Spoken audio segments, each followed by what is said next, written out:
Okay, it has once again been quite a while since I made my last video. This is just the last couple of training sessions here. If you follow me on Instagram, you've already seen these clips. I've basically been I've gotten back into Olympic weightlifting.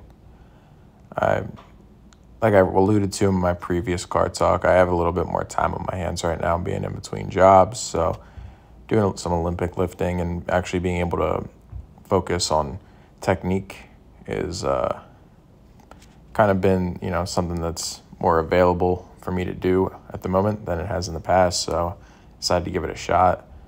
What you saw there was 520 for 3 high bar, and this is a 185 for a double shitty power snatch. And then I have a 270 clean with 2 jerks. This was on Sunday, I think. Yes, Sunday. Yeah, kind of doing like a modified Bulgarian-esque system here. Really just, not trying to hard max everything, but work on different variations that I think will be helpful to help me learn these movements. This is Monday, sorry. This is 545 for 2 squat. And then I did a 185 pause snatch at the knee. 545 for 2. It was with no sleeves, by the way. Belt and no sleeves for all these squats. I was very, very happy with that. 185 pause snatch at the knee. And then all-time PR on clean and jerk. This was probably my favorite lift of the day, to be honest. 300 pounds. As soon as I cleaned that, I knew that I was going to make the jerk. There was no way that I was going to fail it at that point. I'd never cleaned 300 pounds before. And this is today. This is a lighter session. Brought the hands in on squat just because wide grip kind of felt shitty today. Lighter session all around, still belt and no sleeves. This is 510 for 4. On a day where I'm not as beat up and tired, I think I can get it for 5, maybe even 6. But today, just, those 2 sessions, even though Sunday's session was a bit lighter, it's still just the wear and tear of doing these same movements every single day. But hey, I'll take it. I don't think I've ever done 510 for 4 before, so this is really a 4 rep max, so can't complain about that. The only movement I didn't go light with today was snatch. This is a 200-pound snatch that's a PR. And then instead of a clean and jerk, I did power clean and push press just to keep it as light as I could. That was 185, and this is 200 here. So there's the PR. I didn't know that I was going to make an attempt at 200 until after I did 185. So power clean with 2 push presses. And, I get a little more into detail with, deciding to get back into Olympic lifting in the car talk, but I hoping to get something out this weekend again. All right. I don't know when the last time I made a car talk was. I think it might have been last Monday. It's only a week. That's not bad. That was the case, pretty regularly throughout the last couple of months. So it feels like it's been a long time though. I briefly alluded to this on my last car talk, but I have faced a kind of a life change in terms of there we go. I don't want it to slide out. I've gone through a bit of a life change recently. I lost my job, and I'm starting a new one very shortly here. And this is it's something that's very, very frustrating for anybody who might be watching this who is gone through a transition like that before, when, whether expectedly or unexpectedly, it's a very stressful transition. To, if you don't have another job lined up right away, I did not. It can be very frustrating, trying to get a new job quickly with bills to pay. And I went through a very similar period of time around this time last year.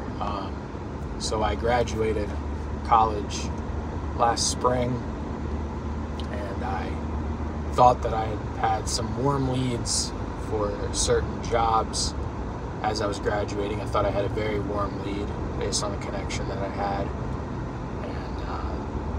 And as time started to kind of roll on from my last day on campus, once I became available to work, it became very evident that that job was not going to come to be. And I'd spent a lot of time kind of searching for a good full-time position related to my degree that would give me a good enough salary to live on and kind of start my life. And that did not happen, so eventually I just had to bite the bullet and accept that I had to go work part-time for a bit, and because I had to make some money to get by. And I was also going through a move at that time, so I knew that the bills for the new place were coming. I had to get a new car.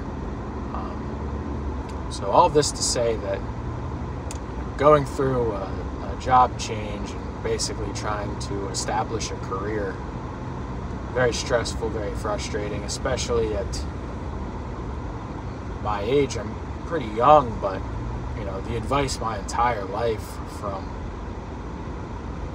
my elders was always like, go to college and get a degree and everything will kind of fall into place from there. And if anybody out there is in kind of my age bracket, that being older Gen Z, younger millennials, kind of know by now that is not good quality advice. For some, maybe, depending on what your degree's in, how specialized. You go major in something like civil engineering.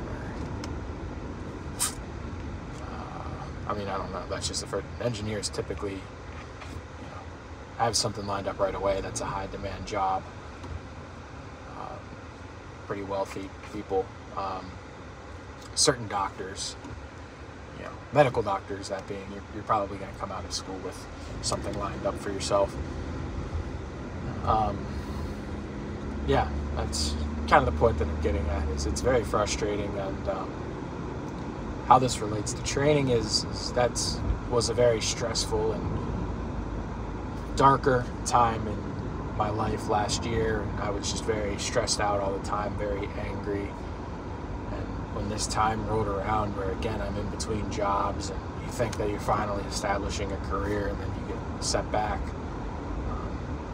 I didn't want to do that again.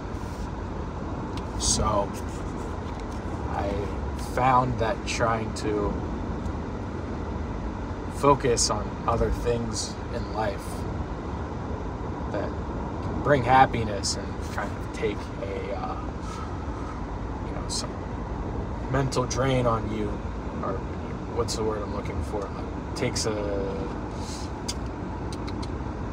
don't want to say mentally draining, but it is as stimulating mentally as actually going to work every day is probably the best way to get through such a period. And the issue is trying to strike a balance between how much do you have to, face the reality of finding yourself and establishing yourself in this world, while at the same time not just focusing on that all the time, because you're going to be miserable motherfucker if that's all you focus on. I found that for myself, at least. So I think last week what I was doing was, I called it like a powerlifting off season, where it's, hit the main lift, an accessory lift, some accessories, main lift, like a secondary lift, and then accessories. Not accessories and accessories, I misspoke. It's a little bit more time training. It's now that time has opened up, I have some more stuff to focus on. You have the ability to focus on more things, whereas, when I'm working and I'm busy and I'm traveling, I just was really like main lift in and out. That lasted for a bit, about a week. And then, what I wanted to do is that I just found that it wasn't mentally stimulating enough. And I was just thinking about training way too, when you lose that mental stimulation and purpose in your life that a job fulfills, you're going to kind of like hyperfixate on other things, because the brain, especially for men, is wired to problem solve. So I'm just thinking about fucking training all the time. Like, this first lift, this second lift, and it was just kind of adding, I don't want to say more unnecessary stress to my life, because it's fucking lifting. It's fun. It's not something that should be stressful. I'm not competing. I don't earn a salary from this. I do it as a hobby to have fun. But it was just taking a lot of, brain power to just spin my wheels and think about what I wanted to do. So what I landed on is, I wanted to get into Olympic lifting. I did give that kind of a fair shot a few weeks ago.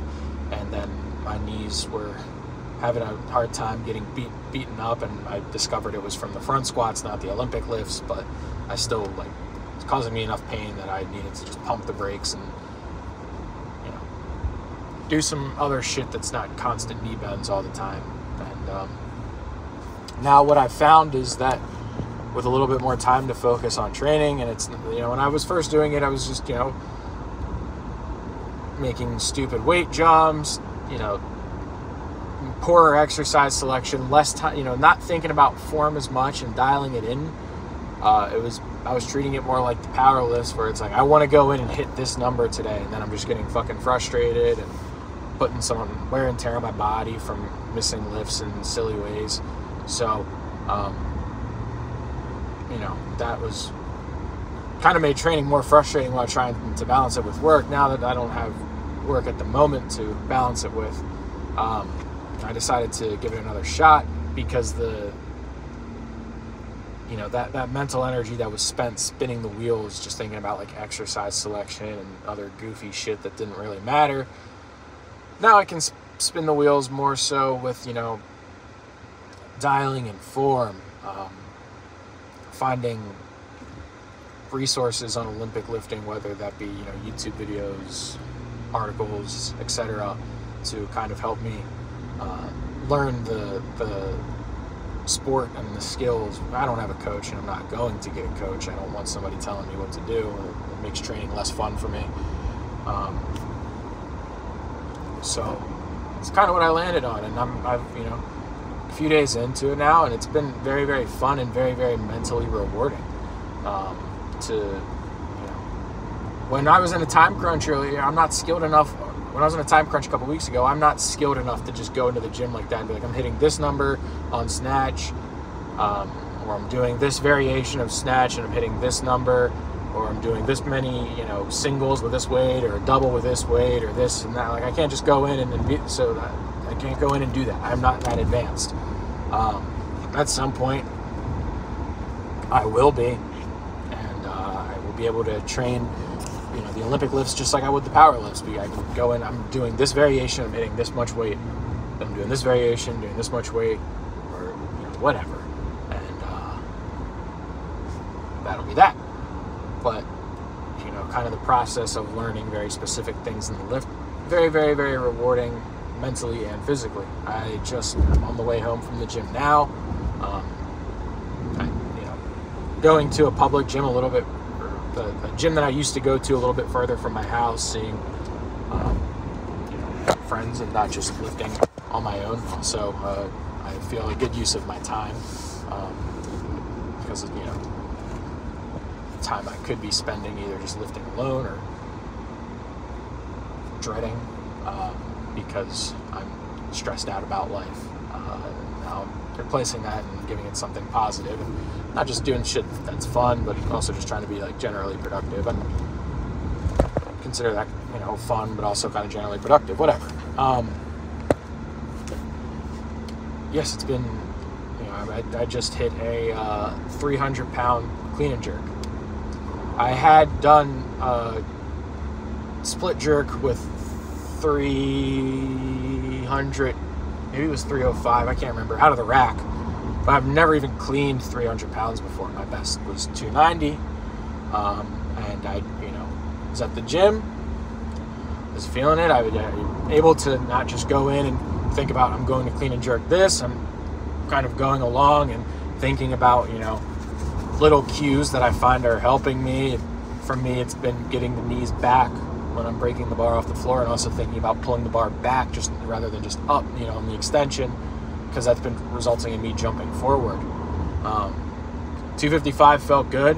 I was going to go up to just 285, and I was making, you know, clean 30-pound jumps after 225, and 255 felt good. I was like, screw it, I'm just going to throw 300 on the bar and see what happens. I didn't even miss it. Usually when I try a new weight on an Olympic lift, I miss it the first time, and then, you know, if it's a snatch, like I'll just be, whatever, I just do like a high pull, and it's like, oh, if I just fell under that and wasn't afraid of the weight, I would have made it. And I, you know, just first time I was like, let's just see if it's there. I didn't even have like too much confidence. I was like, as long as I, you know, get the knees back and extend up and back instead of just up, I think I can just fall under it.